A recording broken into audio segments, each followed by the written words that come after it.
제가 개척을 시작을 했을 때 환경이 어땠었냐면 목회직에서 제가 예상했던 것보다 빨리 사역을 그만두게 됐어요. 그 교회에서 오래 사역할 줄 알고 전세를 좀 더 잡아놨었죠, 기간을. 그러다 보니까 오피스텔이란 공간에서 이제 살긴 살아야 되는데 다음 달 이제 생활비가 없는 상황이었어요. 그 당시에 제가 할 수 있는 옵션은 3가지 정도 됐던 것 같아요. 쿠팡 같이 이렇게 아르바이트처럼 일하는 일을 하거나 다른 교회 사역지를 알아보거나 아니면 개척이었는데 제가 가장 하고 싶었고 하나님께서 마음을 계속 주셨던 건 개척이었어요.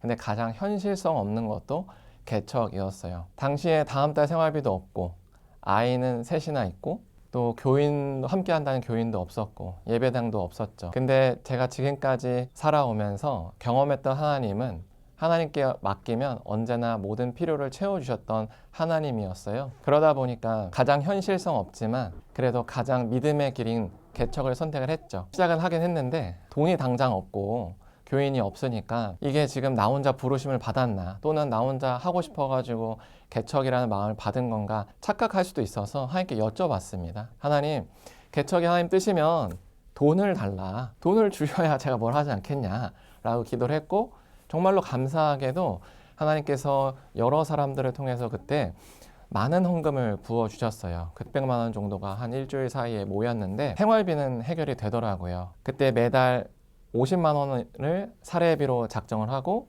아내가 아르바이트를 하고 근데 문제는 돈이 생기고 나니까 같이 예배를 드릴 교인이 필요했던 거예요. 하나님께 기도를 했죠. 개척이 진짜 당신의 뜻이면 교인을 주셔야 되지 않습니까? 라고 하는데 그때부터 하나님께서 이 사람 저 사람에게 연락이 되면서 한두 사람씩 모이게 되게 하시더라고요. 개척을 하게 되었습니다. 근데 문제는 하나님께서 보내준 교인들이 제가 개척했던 인천 송도에 있는 사람보다도 송도 밖에 있는 경기 남부 쪽에 있는 사람들이 더 많았어요. 그러다 보니까 교인들이 자연스럽게 목사님 혹시 이전을 하면 어떻겠느냐 라고 얘기를 해주더라고요. 그때가 교회 개척한 지 3개월째였어요. 이미 그곳에 자리 잡아서 어떻게 해서 여기서 더 전도해서 교회를 알리고 불신자가 있으면 예수님께로 다가오는데 힘써도 부족한 시간인데 이전을 해야 하니까 고민이 크더라고요. 왜냐하면 그 오피스텔이 빠지기까지 1년이 남았어요. 그런데 이제 이전을 하기로 했으니 교회 근처에서 전도를 할 수도 없는 거예요. 그때부터 눈앞이 깜깜해지는 거예요. 매일 아침이 하늘을 봐도 어두워요.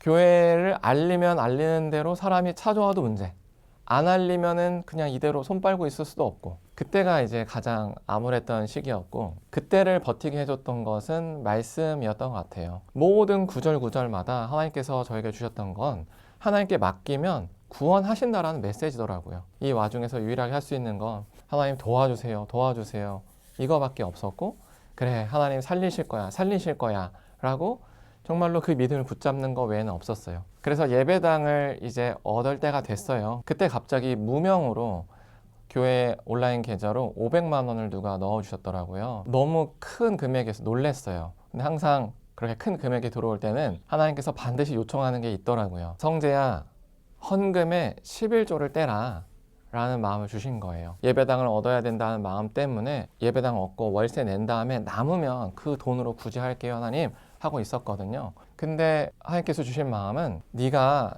가정에서 11조 할 때 남는 거 했냐? 먼저 떼지 않았느냐? 라는 마음을 주신 거죠. 그때 교회 계좌에 있었던 총액이 3천만 원이고 11조를 떼면은 300만 원이고 근데 저희는 항상 10의 2조를 떼거든요. 정기적으로 구제하는 데 쓰는 거 10%, 비정기적으로 외부에서 갑자기 도움을 요청했을 때 하는 10%에서 20%를 떼면 그래 600만 원이면 되겠다 싶어서 500만 원 들어온 거에 교회에 모여있는 100만 원 하면 그래 600만 원 떼면 되겠다라고 가볍게 생각해서 교인들에게도 이제 얘기를 했고 통과가 됐어요. 그러고 나니까 갑자기 든 생각이 근데 지금까지 들어온 거에 11조가 아닐까? 그래서 설마 해보고 이제 계산을 해봤죠. 그랬더니 지금까지 들어온 헌금이 5천만 원이었던 거예요. 개척하고 그때까지. 그러면은 10에 2조면 1,000만 원인데? 라는 생각이 됐고 이미 하나님께 하게라고 약속을 했으니까 뗐죠. 그때가 3,700만 원 정도 있을 때니까 1,000만 원을 떼면 2,700만 원이 남은 거예요. 그래서 예배당을 이제 얻으러 갔어요. 보증금이 2천만 원이고 복비로 한 145만 원 내니까 400에서 500만 원 정도 남더라고요. 근데 그곳이 공실이었어요. 정확히 공실. 거의 목욕탕 가까운 울림이 있었어요. 그때 처음 알았습니다. 인테리어 할 비용이 없다는 걸 알았어요. 결혼 반지, 돌 반지를 다 팔았죠. 저희 집에서 할 수 있는 걸 다 팔고 교인들한테 광고를 했습니다. 교인 여러분, 우리가 이만저만해서 인테리어를 해야 됩니다. 그리고 우리 교회 목사 부부가 먼저 헌신해서 이렇게 헌금합니다. 할 수 있는 만큼 해주세요 라고 말씀을 드렸죠. 그렇게 해서 저희가 할 수 있는 최선을 다한 게 가벽을 세우고요, 에어컨 단 게 다였어요. 그게 저희가 가진 돈 전체였어요. 벽지도 못했고 장판도 못했고 스피커, 음향도 못했어요.